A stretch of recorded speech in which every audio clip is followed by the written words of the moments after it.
প্রিয় প্রণয়িনী সিজন 2 লেখনীতে জান্নাত নুসরাত পর্ব সংখ্যা 37-এ শেষ অংশ। এতক্ষণে শান্ত পরিবেশ ভেদ করে কনভেনশন হলের চারদিকে হট্টগোল বেঁধে গেছে। বাইরে বৃষ্টির ঝাপটা, ভেতরে মানুষের সমাগমের হুড়োহুড়ি চলছে প্রায়। চারদিকে বিচ্ছেদ হয়ে খুঁজছে সবাই বিয়ের কনেকে, কিন্তু সে কোথায়? নেই, কোথাও নেই। জায়েন হতবাক, স্তব্ধ হয়ে নিজের জায়গায় অটল দাঁড়িয়ে আছে। ঠোঁটের আগায় তাচ্ছিল্যে ভর করেছে, ভেতরে ভেতরে ক্রোধের আগুন দাউ দাউ করে জ্বলছে তার। হাতের কাছে যাকে পাবে তাকেই খুন করে ফেলবে, এমন অবস্থা দেখে এমন সম্ভাবনা আছে বলেও ধারণা করা যাচ্ছে। কোণে রূপে সেজে আছে মোটা মেয়েটা কাচুমাচু ভঙ্গিতে চুপসে দাঁড়িয়ে আছে একপাশে। ভয়ে ডরে মুখ থেকে যেন একটি শব্দ বের করতে চোখের সংকট স্পষ্ট। জাইন ঘাড় বাঁকিয়ে দু একবার কটমট করে শব্দ করলো, চোখ দৃষ্টি ক্ষীণ করে এক পা করে আগালো সামনের দিকে। মেয়েটা হিসিয়ে জানতে চাইলো, কোন সাহস সেখানে বসেছ?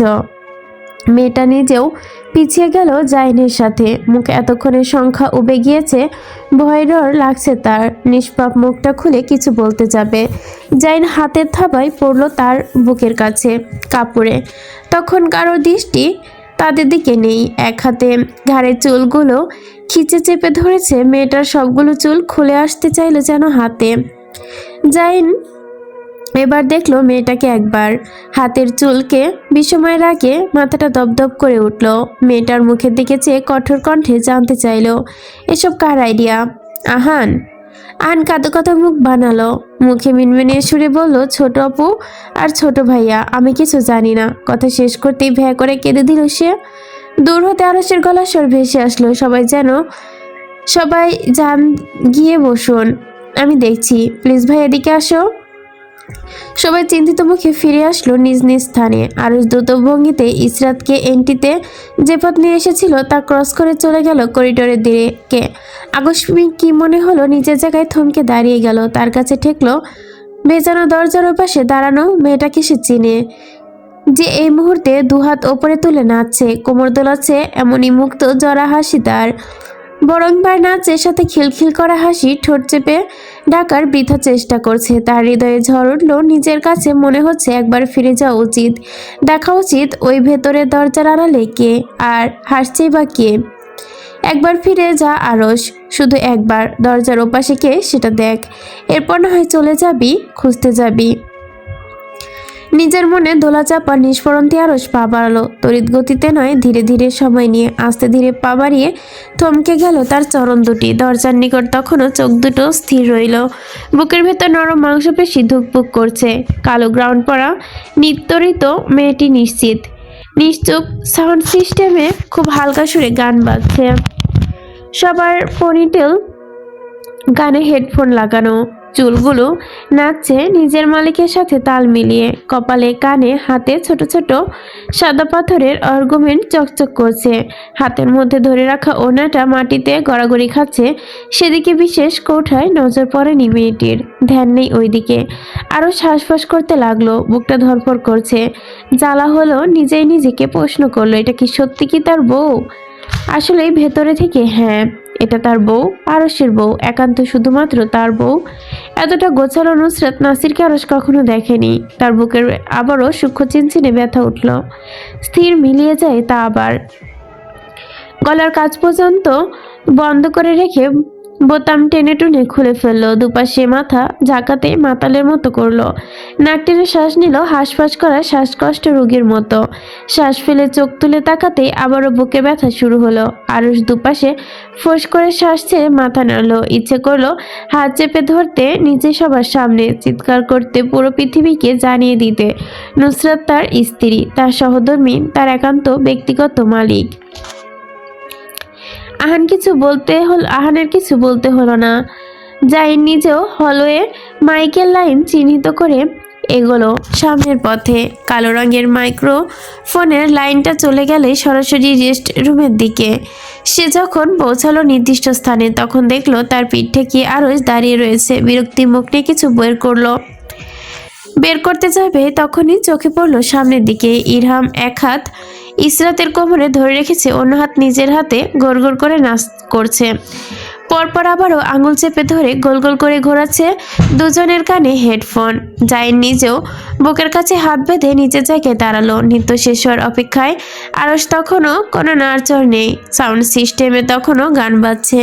নুসরাত দুহাত দিয়ে কান থেকে হেডফোন খুলে দিতেই কিছু বলতে চাপে কানে ভেসে আসলো হাতের করতালির শব্দ। সেই শব্দের সাথে জাইনের গলা ভেসে আসলো। নিজের চিন্তার ওপরে রেখে এদিকে নাচ করা হচ্ছে। I love that, please ক্লেপ, nice. সবাই বুঝলো জাইন তাদের উপহাস করে কথাগুলো বলছে। মুখ খুলে নুসরাত কিছু বলতে যাবে, জাইন তর্জনী আঙ্গুল তুলে ঠোঁটের ওপর রাখলো, হিসিয়ে বলে উঠল, আপনি কিছু না বললে আমি বেশি খুশি হব। যা দেখিয়েছেন তাতেই চোখ ঝাঁঝিয়ে গেছে, এর বেশি আর কিছু দেখতে গেলে চোখ গোল হয়ে যাবে। নুসরাত ঘাড় বাঁকালো, জিভ দিয়ে গাল ঠেলে হাসলো সামান্য। জাইন নিজের পাঞ্জাবির হাতা গুটিয়ে এগিয়ে আসতে আসতে বলল, নৃত্য করবেন আপনি? চলুন আজ রাতে আপনাকে নাচাবো, যত ইচ্ছে তত, আমার সামনে দাঁড়িয়ে আমার রুমে, আর আমি বসে বসে দেখব তা। ইসরাত কিছু বলতে গিয়েও জাইন শক্ত করে তার হাতটা চেপে ধরে কোলে টেনে নিয়ে বসায়, পা বাড়ালো এন্ট্রেন্স এর দিকে। তখন ইরহাম বলল, ভাইয়া প্লিজ 1 মিনিট, আমার আবারও সুন্দর করে আপুকে নিয়ে এন্ট্রি নিতে চাই। জাইন ইসরাতকে কোলে রেখেই ঘাড় বাঁকিয়ে স্পষ্ট রাগী কণ্ঠে বলল, কোনো প্রয়োজন নেই। জাইন আবারও হাঁটা ধরতে দরজার ওপাশ থেকে হেলাল সাহেবের গলা ভেসে আসলো। তিনি হাঁপিয়ে ওঠা কণ্ঠে গলা ফাটিয়ে জিজ্ঞেস করলো, ইসরাতকে পাওয়া গিয়েছে? ইসরাত সামনের দিকে বড় বড় চোখ নিয়ে তাকালো। আরও দরজার সামনে নির্বিকার চিত্তে থাকতেই হাঁসফাঁস করে উঠল। জাইনের পাঞ্জাবির কলা চেপে ধরে উঠল, প্লিজ ছেড়ে দিন, না হলে সবার সামনে লজ্জায় পড়ে যাব। জাইন ঠোঁট ফুলিয়ে শ্বাস ছাড়লো, মেনে নিল ইসরাতের কথা। ক্রোধপূর্ণ কণ্ঠে বলল, এখন ছেড়ে দিচ্ছি, কিন্তু পরে আর না। বলেই জাইন ইসরাতকে মেঝেতে নামিয়ে দেয়, ধূপধাপ পায়ে বেরিয়ে গেল বাহিরে। জাইন চলে যেতেই নাজনীন বেগম, রোহিণী বেগম এসে প্রবেশ করলেন ভেতরে। নাজনীন বেগম নিজেই খকিয়ে উঠলেন, এই বিয়েতে দিনও তোমাদের এসব মজা করতে হবে? আজ বাড়ি চলো, জুতোতে পিটিয়ে পিঠে ছাল তুলবো 3 জনের। না তুললে আমার নামও নাজনীন বেগম নয়? নুসরাত ভুল সময়ে মুখ ফসকে জিজ্ঞেস করে ফেলল, সত্যি? নাজনীন বেগম নুসরাতের দিকে তেড়ে আসলেন, চিৎকারে চেঁচে হিসিস করে বলল, তুই আবার জিজ্ঞেস করছিস? তোকে এখনই দিব 2 ঘা।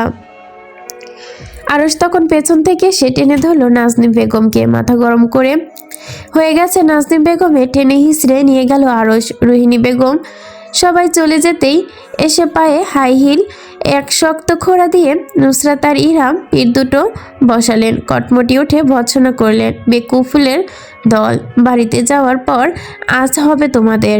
চোখ রাগিয়ে দুজনকেই দেখে নিল রোহিণী বেগম, বেরিয়ে গেল। নুসরাত শ্বাস ফেলতে যাবে, আবারও দরজা খুলে কেউ একজন ভেতরে প্রবেশ করলো।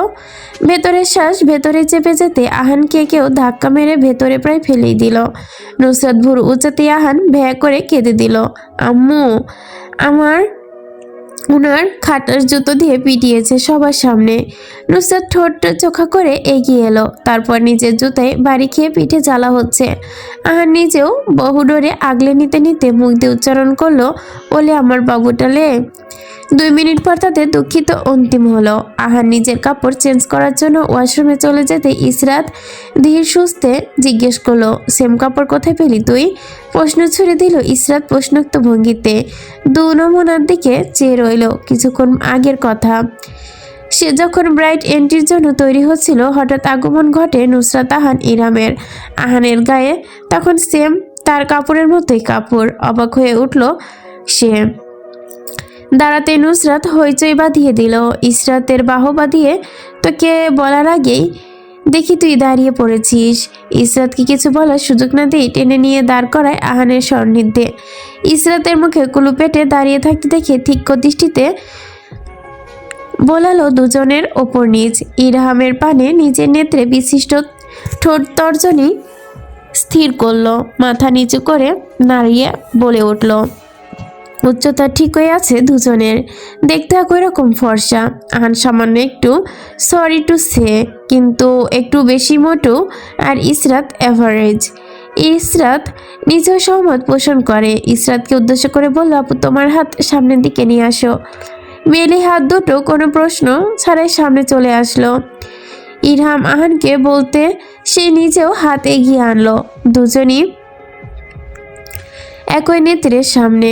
নুসরাত দুঃখী সুরে বলে উঠল, এই আহান না, তোর হাতের আঙ্গুলগুলো শুরু করে নখ পর্যন্ত ইসরাতের মতো। এরা ভাই বোন না হয়ে আমি বোন বোন হলাম কেমনে? ততক্ষণে আহানের মাথায় নকল চুল লাগিয়ে দেওয়া হয়েছে, মাথায় বড়সড় ওড়না দিয়ে ঘোমটা টানা হয়েছে। সৌরভী আর মোমোর গলার আওয়াজ বাইরে পেতে পেতে নুসরাত ইসরাতকে ওয়াশরুমের ভেতর ঠেলে ঢুকিয়ে দিল। ওদের প্রবেশ করতে দেখে স্বাভাবিক ভঙ্গিতে সামনের দিকে নুসরাত ইরহামকে দাঁত গেলিয়ে হাসার চেষ্টা করলো, কিন্তু দুজন একজনেও কাজে লাগলো না। স্বাভাবিকভাবে হাসি তাদের সন্দেহজনক কিছু একটা হয়েছে। আশেপাশে না দেখে পেছন থেকে চেপে ধরে কোণেরূপী আহানকে।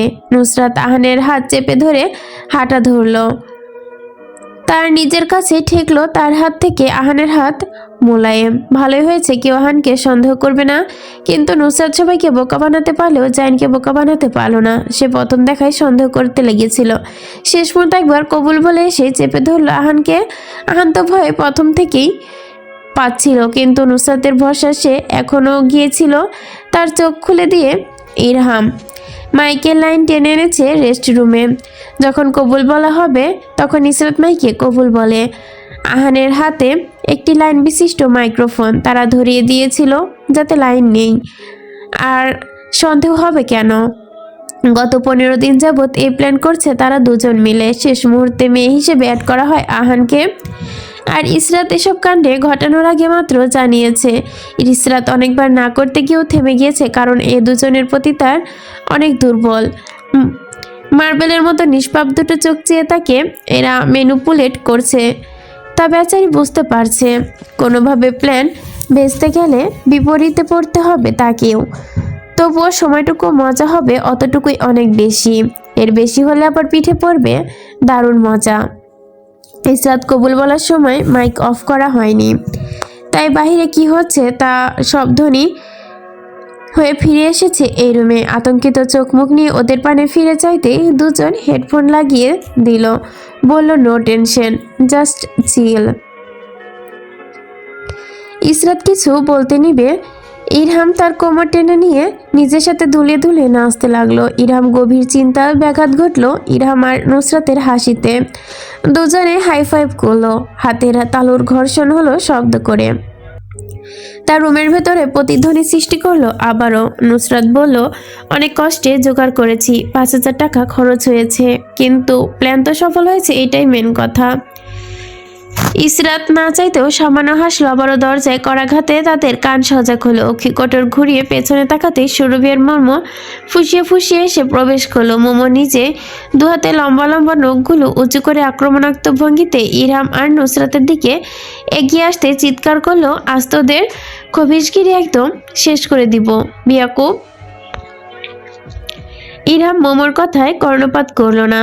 তার দু নয়ন তো স্তব্ধ হয়ে রয়েছে সামনের সৌন্দর্যে। পোস্টেল গ্রিন কালার শাড়ি পরিহিত সৌরভীর পানে, কপালে ছোট ছোট সাধারণত একটা টিকলি, হাতে ব্রেসলেট, আর আবার সোয়ের চয়েসের মেস্ট্রিক। মোস্ট এক্সপেন্সিভ তা হয়তো নুসরাত দিয়েছে, এটা মনে হতেই আনমনে হেসে উঠল ইরহাম। নুসরাতের মতো কিপটামি করা মেয়েও সৌরভীকে এটা দিয়েছে ভাবতে গেলেও ইরহামের কীরকম যেন একটা অনুভূতি হয়। শুদ্ধ মুখে কৃত্রিম মেকআপ ছাড়া ভালো লাগছে তাকে। টানা টানা চোখ দুটি আজ বেশি আকর্ষণীয় লাগছে। সৌরভী আজ চোখে আইল্যাশ লাগিয়েছে। ইরহাম আরেকটু পরখ করলো, মেয়েটা চোখে কাজল দিয়েছে। শুভ্র সুন্দর লাগছে তাকে। নুসরাত গলা খাকারি দিতে ইরহাম চমকে উঠল। ভুরু উঁচিয়ে কিছু প্রশ্ন করতে যাবে নুসরাত বলল, ইসরাতের ওড়না। বাকিটুকু আর বলতে হলো না, ইরহাম বুঝে নিল। এগিয়ে গিয়ে তুলে দিল একপাশে। মোমো নিজেও ইরহামের সামনে এসে দৈর্ঘ্য 20 ফিট লম্বা ওড়নাটা মুঠোভর্তি করে নিল। অন্য পাশে আহান সৌরভী তুলে নিল নিজের হাতে তালুতে। এন্ট্রেন্স এর দরজা শব্দ করে খুলে আবারও আলো নিভে গেল। পাতলা ওড়নার আবরণে ঢাকা স্নিগ্ধ মুখখানা সামান্য রশ্মির আলোয় চকচক করে উঠল তার ফর্সা গায়ের রং। রূপসী রীতিমতো এন্ট্রি নিচ্ছে বিয়ের মঞ্চে। বাড়ির কোনো মেয়ের বিয়ে হলেও সকল পুরুষ এসে চারদিকে হতে তার পাশে দাঁড়াতেই যেন বরপক্ষ বুঝতে হবে তাদের মেয়ে কোনো অবলা লাচর নয়, তাদের মেয়ে শক্তিশালী। মাথায় নির্দিষ্ট শব্দ করে ড্রোন উঠছে। মোমোর হাতের ওড়না ড্রাইভার ছেড়ে দিয়ে ইরহাম আহান চলে গেল সামনে। আরও সহ বাড়ির সকল পুরুষ দাঁড়াচ্ছে ইসরাতের পাশে। কালো পাঞ্জাবি আর শার্টে ভাজে মেয়েলি অফ হোয়াইট কালার পরিহিত লেহেঙ্গা ঝলমল করে উঠল। ক্যামেরাম্যান নিজের ভঙ্গিতে সবার সামনে দাঁড়িয়ে ক্যামেরার লেন্সে নিজের চোখে স্থির রেখে ছবি তুলছে। নুসরাত, আপনিও এসে দাঁড়ান। আপু। নুসরাত কোনো শব্দ ছাড়া লেহেঙ্গার পেছনের অংশ ছেড়ে দিয়ে সামনে চলে আসলো। আরশের পাশে দাঁড়াতে এসে শোয়েব সাহেবের কাছে নিজের হাতে জায়গা করে নিল। নুসরাত বুঝিয়ে দিল ওইখানে যেতে। ওইখানে সে একদম নীরব, কালবৈশাখী ঝড়ের মতো যেমন পরিবেশ, বাতাসে তেমন নিস্তব। কিছু মিনিটের জন্য যেন এক মুহূর্ত স্তব্ধ রইল। মুখের অভাবভঙ্গি, চোখ ক্লিন সেভ করা ধারালো চোয়ালের অস্তিত্ব বোঝা গেল সামান্য দাড়ির। হয়তো কয়েকদিন যাবৎ ছাঁটাই করা হয়নি, তাই এই অবস্থা। নুসরাত আনমনে স্বীকার করলো ভালোই লাগছে বলে। ক্যামেরাম্যান যখন বলল ফোকাস করুন এইদিকে, ধ্যান ভঙ্গ হয়ে হাসির রেখা ফিরে গেল যেন। পরপর টেনে নিয়ে দাঁড় করিয়ে নিজের বুকের কাছে পুরুষালী বুকে মাথা ঠেকাতেই নিজের কোমরে এক হাতের অস্তিত্ব টের পেল। ক্যামেরাম্যান আরশের পানে চেয়ে সামান্য চোখ টিপে বলল, পারফেক্ট শট স্যার। এরপর সময়টুকু কেটে গেল হুড়হুড় করে। নুসরাতের বোনের হাত চেপে ধরে তা তুলে দিল সামনে শটান হয়ে দাঁড়িয়ে থাকা জাইনে হাতে। জাইন মেলি হাতখানা ধরে খড়ে খড়ে হাতের মুঠোয় নিয়ে বসলো ফুলের ওপরে সোফায়। মৌলভী সাহেব তখনও খাতা হাতে স্তব্ধ হয়ে বসে। অদ্ভুত এক বিয়েতে এসেছে ভদ্রলোক। ছেলে মেয়ে সাজিয়ে বসিয়ে রাখা হয়েছে। যাই নিজেও এগিয়ে গিয়ে সামনে সোফা দখল করে নিল। মৌলভী সাহেব আবার মাইক হাতে নিয়ে জোরে করে পড়তে শুরু করলো। পুরো কনভেনশন হল তা শোনা গেল মৌলভী সাহেবের মিষ্টি স্বর। সৈয়দ হেলাল আহমেদের প্রথম পুত্র সৈয়দ জাইন হেলালকে 37 লক্ষ দেনমোহর ধার্য করিয়া কোনো প্রকার চাপের সম্মুখ না হইয়া এই বিয়েতে রাজি থাকলে বলো আলহামদুলিল্লাহ কবুল। ইসরাত তখন যতটা ফটফট করে কবুল বলতে পারলো, এখানে বসে ততটা তাড়াতাড়ি উচ্চারণ করতে পারলো না শব্দগুলো। ওনার আড়ালে মুখ ঢাকলো, হাজারো অস্তিত্ব সঞ্চয় করলো আশেপাশের মানুষগুলোর জন্য। এত মানুষের ভিড়ে কবুল বলতে তখনও তার নিরুদ্বেগ থাকতে পারল না। ইসরাতের অস্বাভাবিক ফ্যাসফেসে হয়ে যাওয়া মুখের দিকে তাকিয়ে মোমো তার হাত দিয়ে চেপে ধরলো বোনের বরফ শীতল হাতখানা। তবুও না চাইতেও ইসরাতের চোখের কোণে পানি জমা হলো। বুকের ভেতর তীক্ষ্ণ ব্যথা উদ্বিগ্ন হলো।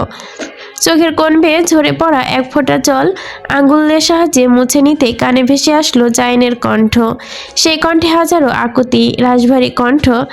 আপনি টেনশন করবেন না, ঘরের সকল কাজ আমি করে দিব, আপনার পাও টিপে দিব, দয়া করে কবুলটি বলুন। জাইনের কথা শুনে এক দূর হয়ে দাঁড়ালো নুসরাত ইরহাম আহান। খিটখিট করে হেসে উঠল। পারলে একজন আরেকজনের উপর গড়াখাড়ি খেত। ইসাদের ভেতর নিজের অদম্য হাসি চেপে ধরে মাইকে বলে উঠল আলহামদুলিল্লাহ কবুল। মৌলভী সাহেব আবারও বললেন, এই বিয়েতে রাজি থাকলে বলম আলহামদুলিল্লাহ কবুল। ইসরাত একই সুরে আবারও আওড়ালো। এভাবে 3 বার হওয়ার পর জাইনের পালা। ইসরাত চোখের কোণে জমে থাকা পানি মুছে নিয়ে উপলব্ধি করতে পারল পরম স্নেহের ভরসাযোগ্য স্পর্শ মুখের চাহনিতেও। পরেটুকু শুরু হলো। মৌলভী সাহেব বলল, সৈয়দ নাসির উদ্দিনের প্রথম মেয়ে সৈয়দা ইসরাত নাসিরকে নগদ 37 লক্ষ দেনমোহর ধার্য করিয়া কোনো প্রকার চাপের সম্মুখ না হইয়া এই বিয়েতে রাজি থাকলে আপনি বলেন বাবা আলহামদুলিল্লাহ কবুল। পরেটুকু শেষ করার আগে বিনা দ্বিধায় নিজের গম্ভীর পুরুষালী কণ্ঠে বলে উঠল আলহামদুলিল্লাহ কবুল কবুল কবুল। মৌলভী সাহেব হাতের মাইক ধরে বলে উঠলেন, আমাদের বর বিয়ের জন্য মনে হচ্ছে একটু বেশি অধৈর্য। ওনাকে একবার বলতেই আর বলতে হলো না, 3 বারই বলে ফেলেছে। মৌলভী সাহেবের কথায় সবাই ঠোঁট টিপে হাসলো। নাসির সাহেব রেজিস্টার পেপার এগিয়ে দিল।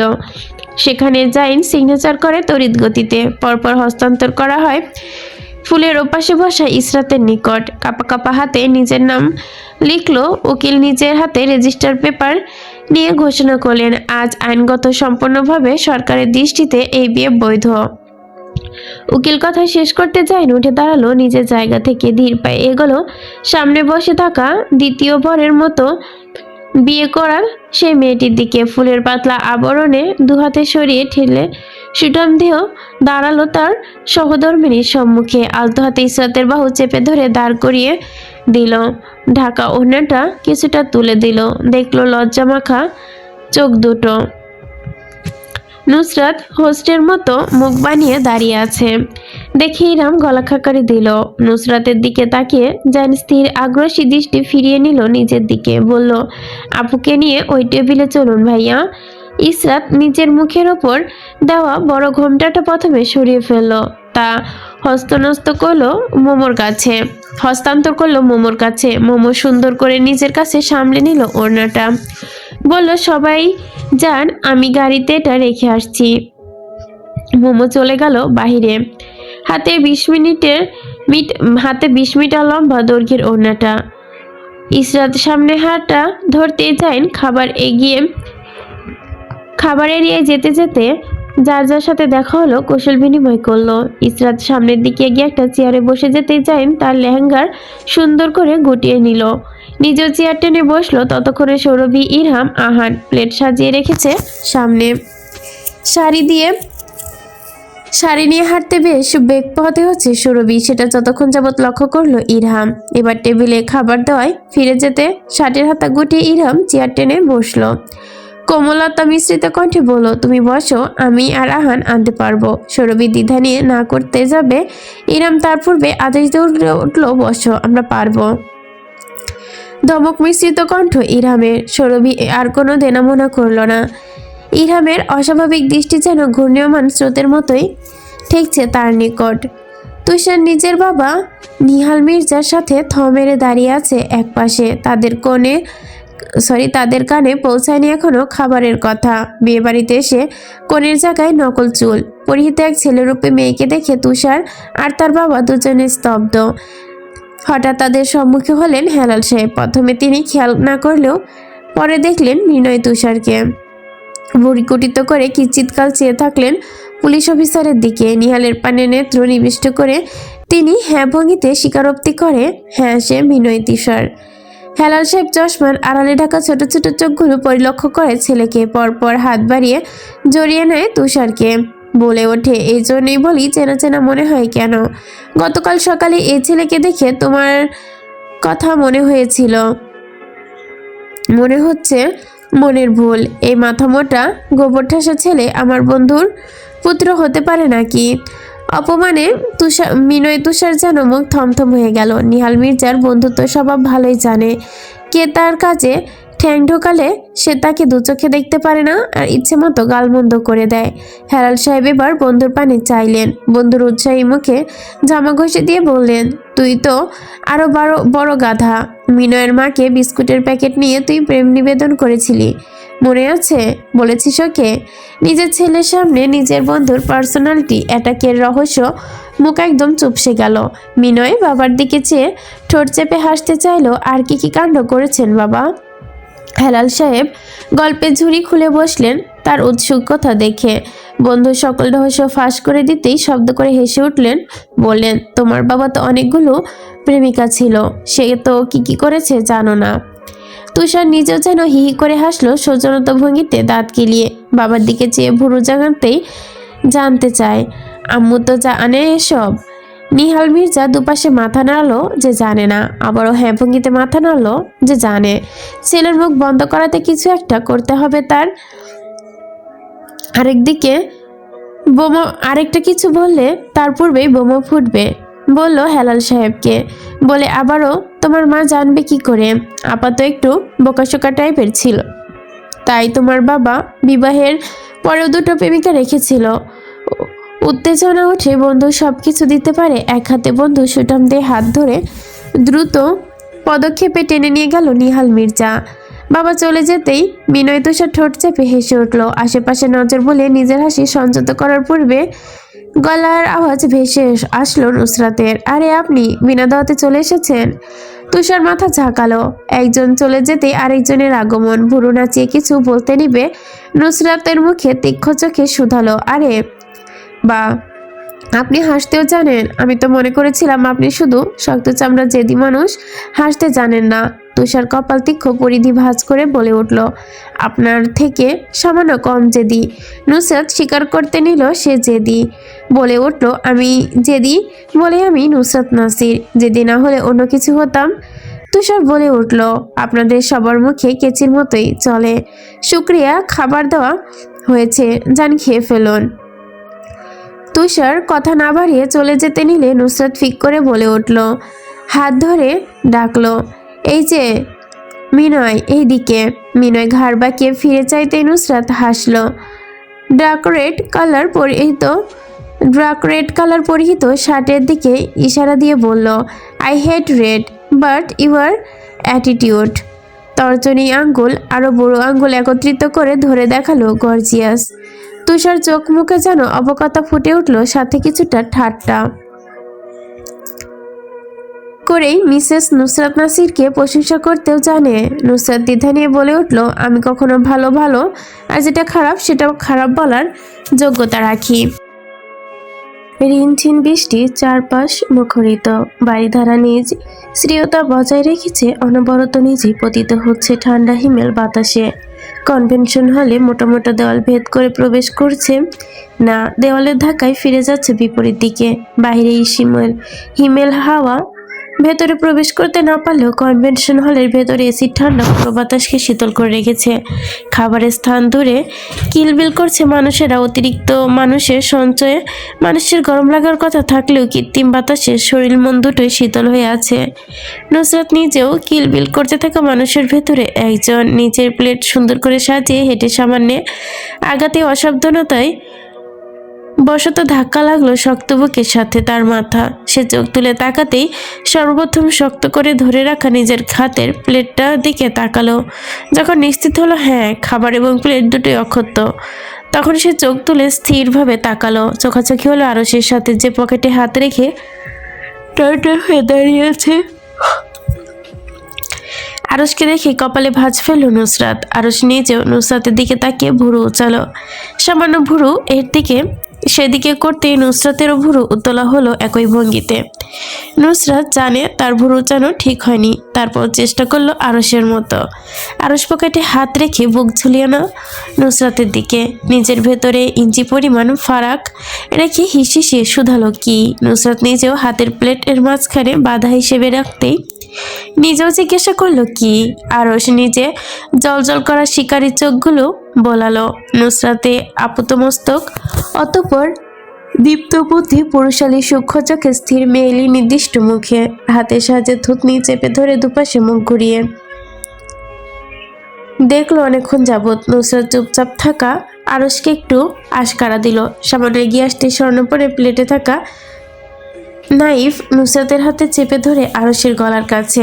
তার বাচ্চামো কাণ্ডে পুরুষালী উজ্জ্বল সৌমি চেহারা খেলে গেল উপহাসের হাসি। মেয়েলি থুতনি থেকে হাত সরিয়ে নিয়ে ঘাড় বাঁকালো সামান্য। নিজের ধারালো চোয়ালে হাত বুলিয়ে বলে উঠল, ইউ থিঙ্ক আই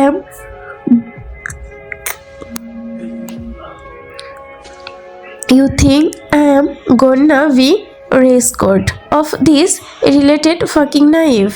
নুসরাত হাসলো ঠোঁট বাঁকিয়ে। হাতে থাকা ছোট খাটো বাটার নাইফটা আরশের পুরুষালী কণ্ঠে আরেকটু দাবিয়ে ধরলো। নিজে হিসিয়ে জানতে চাইলো, আপনাকে কি মনে করেন?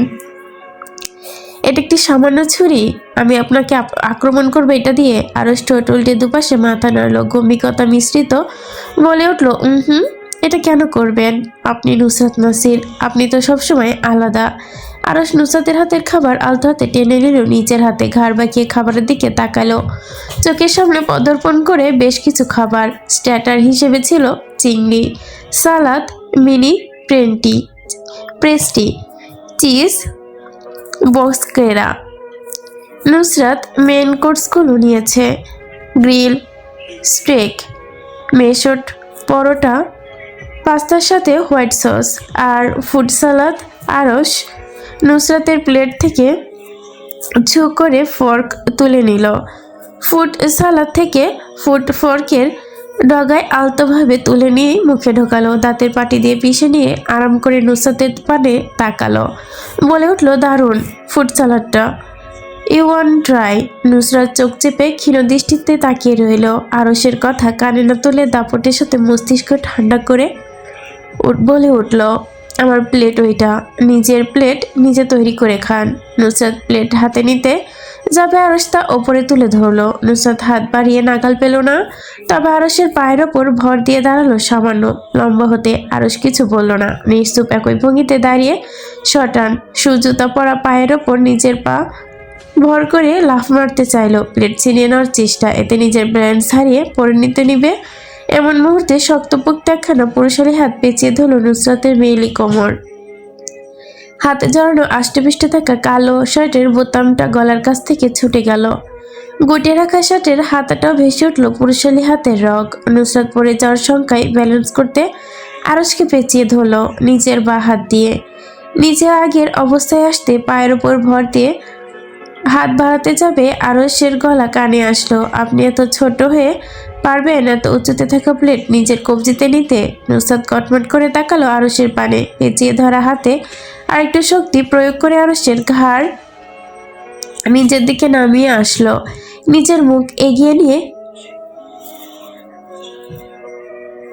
গেল সে সংস্পর্শে। ইঞ্চিখানিক ফাঁকা জায়গা নিজের ভেতরে রেখে হিসিসি আওড়ালো, একদম হাইট নিয়ে খোটাখুটি করবেন না, আমি খাটো নই, আমি একটু বেশি লম্বা।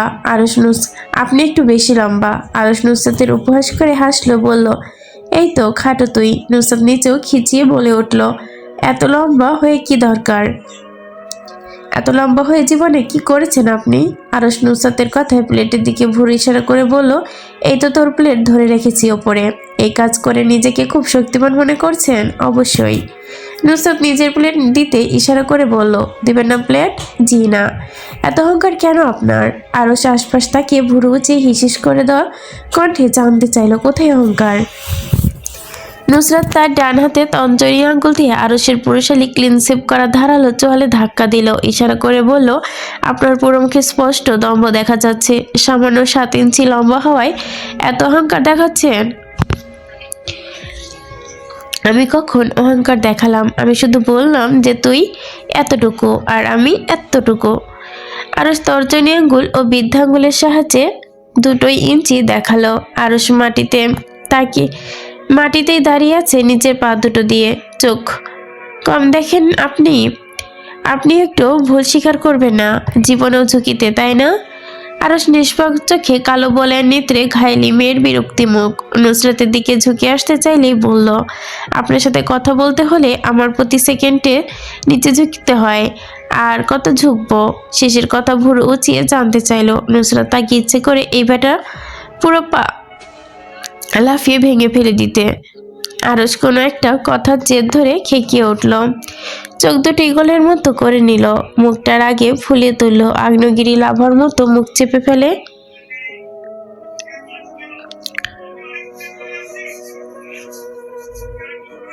উঠে চোখ বৃহদাকার করে জিজ্ঞেস করে, তুই একটু আগে কি বললি? কে তোর ভাই? কারণ একটু আগে নুসরাত বলেছিল এত অপমান করবেন না, একটু লম্বা হয়েছেন তাই এত অপমান করবেন আরস ভাই, তাই তার এমন অহংকার। আরেকবার ভাই বললে টিকার পয়েন্ট একদম মেরে ফেলবো। বিয়াদব, নিজেকে দেখ কত বড় নির্লজ্জ হলে স্বামীকে ভাই বলিস। নুসরাত কোমরে হাত রেখে আরসের শক্ত হাতটা বাড়ালো, পুরুষালী হাতের চাপায় নিজের পুষ্ট স্টান উষ্ণ মেয়েলি শরীর। নুসরাত নিজেও আরসের গলায় হাত রেখে কাজে লাগালো, নিজের সর্বশক্তি দিয়ে ঘাড়ে নখ দাবিয়ে চেপে ধরল। কঠোর কণ্ঠে আরস ভেঙিয়ে আওড়ালো, আমি নির্লজ্জ তা আপনি জানি, একই কথা কতবার বলবেন? নতুন কিছু বলুন। একথা শুনতে শুনতে আমার আর লজ্জা লাগছে না। আর আপনি আমার কিসের স্বামী? আমি আপনাকে কোনো স্বামীটামি মানি না। আপনাকে আমি বর্তমানে বড় ভাইয়ের চোখে দেখি, বুঝছেন আরস ভাই? আরস শিশিয়ে বলে, বেয়াদব, গলা টিপে মেরে ফেলবো। নুসরাত আরসের বাহুবন্ধনী থেকে নিজেকে ছাড়িয়ে নিয়ে মিনমিনিয়ে বলে ওঠে, চুলগুলো ঝাড়া মেরে যেতে দাম্ভিকতা জাহির করে বলল, আরস ভাই, আরস ভাই, আরস ভাই, আরস ভাই, কি করবি দেখে নিব শালা।